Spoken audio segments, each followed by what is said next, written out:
Hello বন্ধুরা, চলে আসলাম নতুন একটা ভিডিওতে।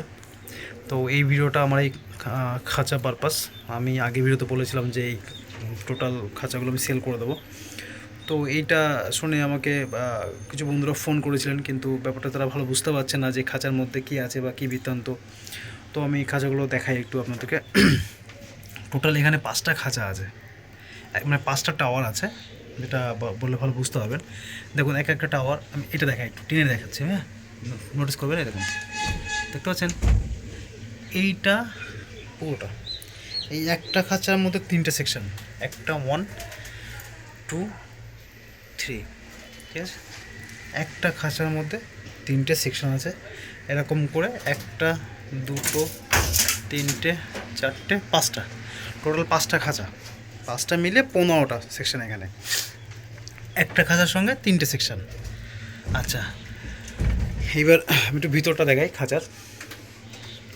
এই দেখুন, এই একটা খাঁচা, এই যে দরজা খুললাম, দেখুন এখানে একটা র্যাক করা আছে, নিচে অনেক স্পেস। তো এইখানে ডিম বাচ্চা করে, এখানে ট্রে থাকে, এখানে ডিম বাচ্চা করে, এখানে রেস্ট নেয়, আর নিচে ঘুরে ফেরে ওদের মিটিং করা, খাওয়া দাওয়া, ওরা একটা বড় একটা স্পেস পেয়ে যায়। তো তার জন্য এই ট্রেটা করা। আর বাচ্চা একটু বড় হলে কি হয়, মানে ওর প্যারেন্টসদের খুব ডিস্টার্ব করে। সেই ক্ষেত্রে কী হয়, একটু বড় হয়ে গেলে মা বাবা, মানে ধাড়ি যেগুলো আছে তারা নিচে চলে আসে, তো তারাও ডিস্টার্ব কম হয়। তো এই খাঁচাটা, আচ্ছা খাঁচার দৈর্ঘ্য প্রস্থ আমি একটু বলি।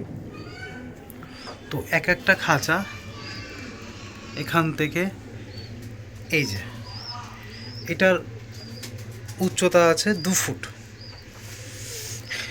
এখান থেকে এখানে 23 ইঞ্চি, মানে 2 ফুট থেকে 1 ইঞ্চি কম আছে। যদিও আমার এই ঘরটা, মানে এই ব্রিডিং সেকশনের ঘরটা আমার আগে করা ছিল, তারপরে মাপ নিয়ে এই খাঁচাগুলো করা। তো সবগুলো খাঁচা যদি 2 ফুট করে করতাম, মানে এইখানে এই ফ্লাই, তারপরে এই যে স্পেস রেখেছি যেটা, এটা হচ্ছে এয়ার পাসের জন্য। ওপাশে একটা ভেন্টিলেশন আছে, তো এই হালকা হালকা এয়ার পাস যাতে গ্যাস না হয় তার জন্য। এমনি এক্সস্ট ফ্যান আমার অলরেডি চলে, তো তারপরেও হাওয়া পাসের জন্য এই গ্যাপগুলো রাখা। তো সেই জন্য এটা 1 ইঞ্চি করে কম করে দিয়েছিলাম খাঁচাটা। তো যাই হোক, এই প্রসঙ্গে আসি। এখান থেকে এটা 23 ইঞ্চি, এখান থেকে ধরলে এটাও 23 ইঞ্চি আসছে, কিন্তু এই ট্রে সহ এটা 24 ইঞ্চি। 24 না, প্রায় 25। এখানে 2 ইঞ্চির একটা গ্যাপ আছে ট্রের জন্য। আচ্ছা, আর ডেপথ, মানে এখান থেকে ভিতরটা ওখানেও 2 ফুট, একদম পাক্কা 2 ফুট, 24 ইঞ্চি। তা আপনি ধরতে পারেন যে এটা 2 ফুট করেই আছে চারিদিকে। 2 ফুট উচ্চতা, 2 ফুট, আর ডেপথ 2 ফুট। মিডিলে একটা র্যাক, এই যে একটা র্যাক। এই ডোরটা উপরে রাখার একটা কারণ হচ্ছে, মানে আমি এটা কিছুটা প্ল্যান করে আবার কিছুটা হয়ে গেছে ব্যাপারটা। এইখানে যে আমি এটা ডোরটা খুলে দিলাম, বাচ্চাগুলো চট করে বেরোতে পারে না, ধাড়িগুলোও বেরোতে পারে না, মানে ওরা নোটিসও করতে পারে না যেখানে দরজা খোলা আছে আমি বেরিয়ে যাবো। সুন্দর করে খাবার দিই, জল দিই, কোনো সমস্যা হয় না। কিছু টাইম খোলা থাকলেও আমি আজও পর্যন্ত দেখিনি যে আমার কোনো একটা পায়রা হট করে বেরিয়ে এসছে। যাই হোক, এটা করেছিলাম। আর কিছু কারণ ছিল হচ্ছে, এইখানটাতে জলের পাত্র রাখবো, এখানে গিটের পাত্র, এখানে খাবারের পাত্র, সেই হিসাব করেও এই দরজাটা করা ছিল। উপর সাইডটা করা ছিল, ছোটো করে করেছি। তো যাই হোক, অনেক প্ল্যান করে করেছিলাম। তো মেইন সমস্যা তো সব বন্ধুরা আমার জানেন যে আমি এই ছাদ দেবো। তো ছাদ দিলে এইগুলো টানা হেঁচড়া করা সম্ভব না। আর আরেকটা মেইন পয়েন্ট যেটা বলে দিই, সেটা হচ্ছে এই প্রত্যেকটা সিঙ্গেল যে খাঁচাটা আছে লম্বা 6 ফুট, যেটা টাওয়ারটা আছে, এই টাওয়ারটার ওজন হচ্ছে 45 কেজি। শুধু মেটেরিয়ালের ওজন 45 কেজি। 45 কেজি মেটেরিয়াল লেগেছিলো, বাদ বাকি আনুষঙ্গিক খরচার মধ্যে যেটা এই যে ফ্লাই দিয়ে আটকানো, এই ফ্লাইগুলো নাট বোল্ট দিয়ে আটকানো। আমি একটু দেখাই উপর দিকটা, তো সুবিধা হবে। এই দেখুন, এখানে নাট, এখানে নাট, এই পাশে নাট আছে।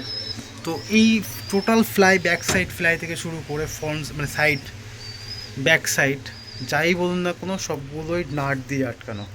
তো এই ফ্লাই যদি ভবিষ্যতে নষ্ট হয়ে যায়, এটা নষ্ট হওয়াটা স্বাভাবিক, যদিও এটা আমার সেফ জায়গায় আছে।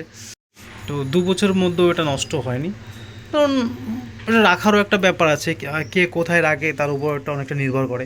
জল বৃষ্টি লাগলে খুব সহজে নষ্ট হতে পারে ফ্লাইগুলো, যদি আমার এখানে নষ্ট হচ্ছে না বা হয়নি। তো যদি এটা কখনো নষ্ট হয়ে যায় বা এটা রাখবো না মনে করি, তো এইটা খুলে দিয়ে নাট বোল্ট দিয়ে এই যে নেটগুলো হয় জিআই নেটগুলো, এগুলো নাট বোল্ট দিয়ে আটকে দেওয়া যাবে, কোনো রকম কোনো ঝালার প্রয়োজন পড়বে না। এত পরিমাণ ছিদ্র করা আছে প্রত্যেকটা ফ্লিপ সাইডে, মানে 4 থেকে 6টা করে ছিদ্র করা আছে এরকম, একটা এরকম পর করে নাট বোল্ট আটকানো আছে এরকম, মানে শুধু নাট দিয়ে আটকে যাবে।